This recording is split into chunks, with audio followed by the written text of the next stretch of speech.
মোবাইলের মাধ্যমে সম্পর্ক হয়েছে। আসছে হইলো পরে এই 12-13 দিন ধরে এয়ারপোর্টে। আমি রাগ করছি যে আমার একটা মেয়ে আমি দেব না।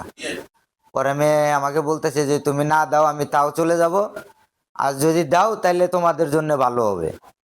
আমি কয়দিন রাখি নাই, এমনকি কয়দিন জায়গাও দেই নাই। পরে মেয়ার অত্যাচারে আর থাকতে পারলাম না, পরে মনে করেন যে আমি নিয়ে আসছি।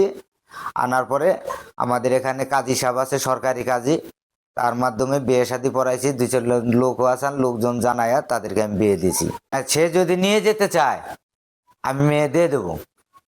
আমি বিয়ে দিয়েছি আমি রাখার জন্য না। আমি মনে করছি কি জানেন, যে আমার একটা মেয়ে আসাল এখন নাই, এখন নাই, যেহেতু যদি নিয়ে যায় 2-4-5 বছর পরে আসতে পারে, আমার মেয়ে ফিরে নাও আসতে পারে। এটা আমি ভাগ্যের উপর ছেড়ে দিছি, এখানে আমার আর কিছু বলার নাই।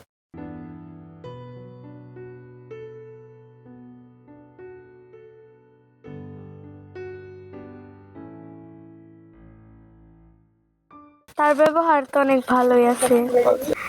মোবাইলে যে প্রশ্ন করে সে তার উত্তর দেয় মোবাইলেই, আবার আমরা তাকে প্রশ্ন করি মোবাইলেই। আমার বোনের বিয়ে হয়েছে ভিন দেশের মানুষের সাথে, আমার ভালোই লাগছে।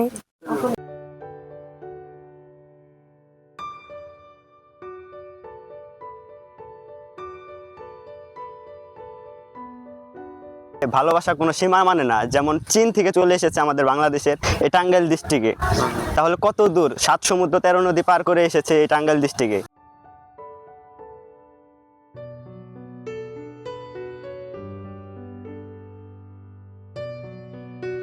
বাইরের দেশে একটা ছেলে এখানে এসে বাংলাদেশে বিয়ে করেছে, বাঙালি একটা গরিব ঘরের মেয়েকে, এটা ভালো একটা বিষয়।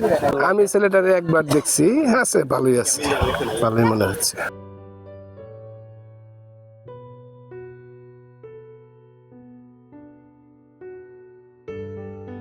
আচার ব্যবহারও ভালোই বোঝা গেছে। পরিবর্তন কি বলবো এটা তার কহাম না।